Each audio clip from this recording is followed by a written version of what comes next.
Sandwiched between two five-star resorts is a floating village in Kota Kinabalu.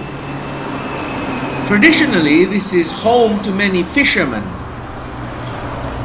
The stilt houses pose a challenge to urban planners. But for many throughout Sabah, this is simply home. If you don't have access to a vehicle that can navigate the mud roads from your stilt house on the beach of Mapan village, most of the time you simply don't get medical treatment. You endure the pain or wait for help.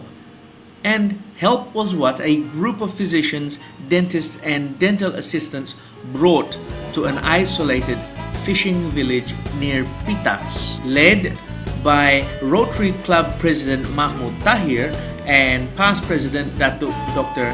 Ganesh.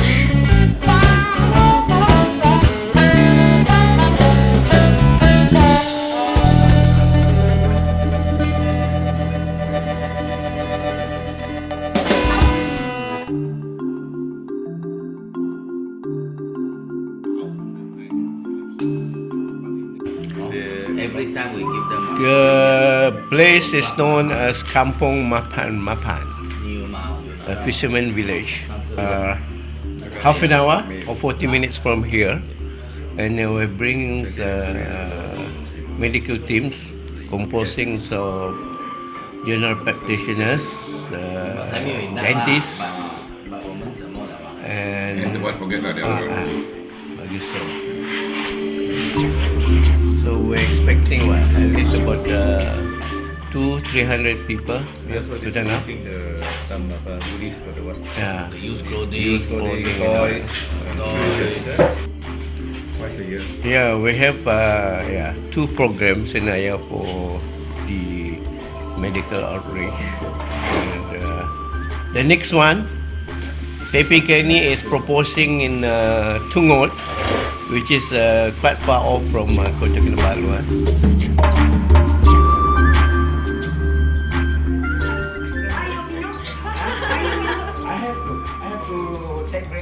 Jalan, come, come. What time we are leaving from here? Just after 7. After you arrange everything. Yeah. Okay. Wait for me at 7. I will be here at 7. Okay. Okay. Thank you.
Over 70% of the world's poor in developing countries live in rural areas and are directly or indirectly dependent on agriculture for their livelihoods. These people are the most food insecure. Farmers, fishermen, and forest users, as well as the urban poor, are also badly affected. In many developing countries, underinvestment in the agricultural sector, the dismantling of public support programs, and the impact of trade liberalizations have undermined the small-scale farm sector and fishermen and national food production capacity, leaving these communities vulnerable to price volatility. Undernourished, many of these communities suffer health-wise in isolation.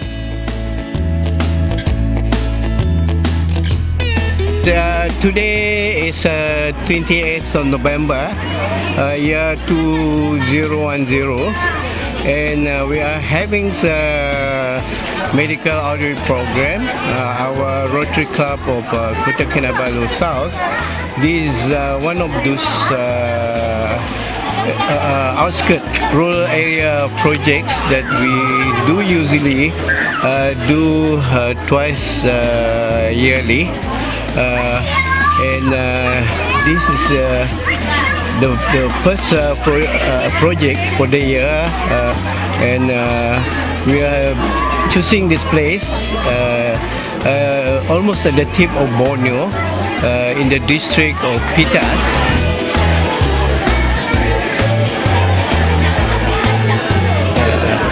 The place is quite far off from Kota Kinabalu, more than 300 kilometers, I guess. And for this project, we have to put a night stopover in the a place called Bongkol. So early this morning we set up, and the distance was not so far. However, the road is pretty bad, and now we are already in this place. We are bringing doctors, so we have 2 doctors doing general medical checkup. Then we have a dentist.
District of Pitas is actually one of the poorest districts in the state of Sabah. So the incidence of poverty here is very high. So that's why one of the reasons why we choose this place.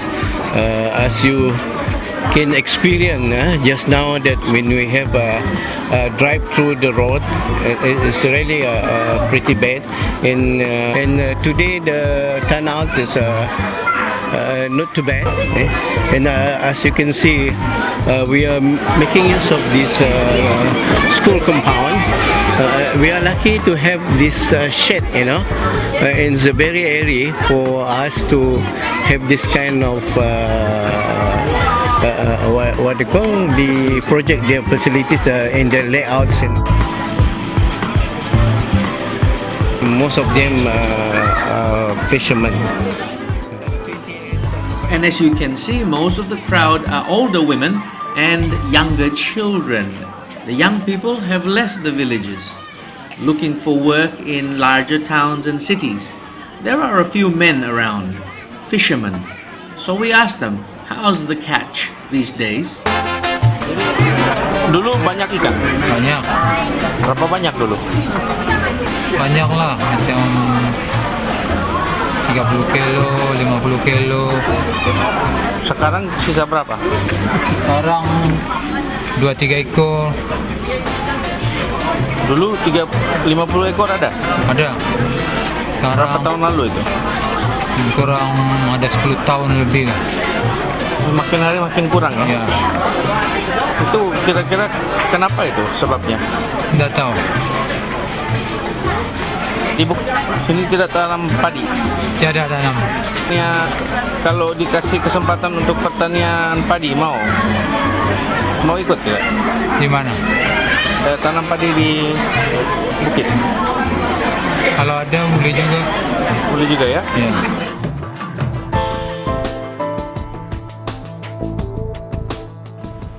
A few kilometers up the road, some people in the community are planting rice up the hill.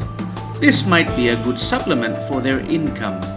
Converting fishermen to land-based agriculture, growing food cash crops such as organic rice, will be worth trying, especially if they can make good use of intuition about life below the surface of the sea. In this case, it would be about developing an appreciation for soil biodiversity below the surface. It's probably hard to imagine, but each of these rice plants started off as a single seedling.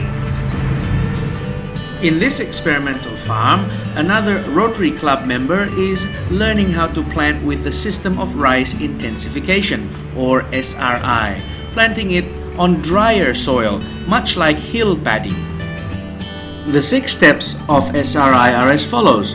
Plant young seedlings at about 7 days old and plant one or single seedlings instead of many in one position.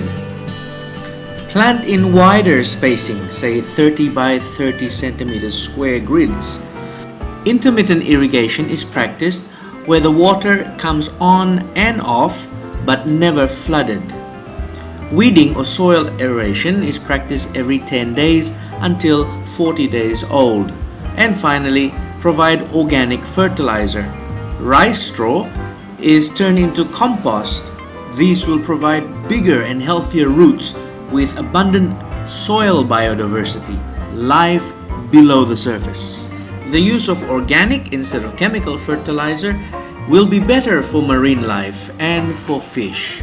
Besides, they produce bigger and healthier crops like this SRI sample versus a conventional rice plant. This is Linta Superstore in Damai. And this is where the organic SRI is being sold in Sabah. For now, sitting on the bottom shelf of the organic food section is a possible solution for poverty alleviation and food security for many of Sabah's underserved communities, smallholders, and even fishermen, selling at 13 ringgit and 80 cents per kilo.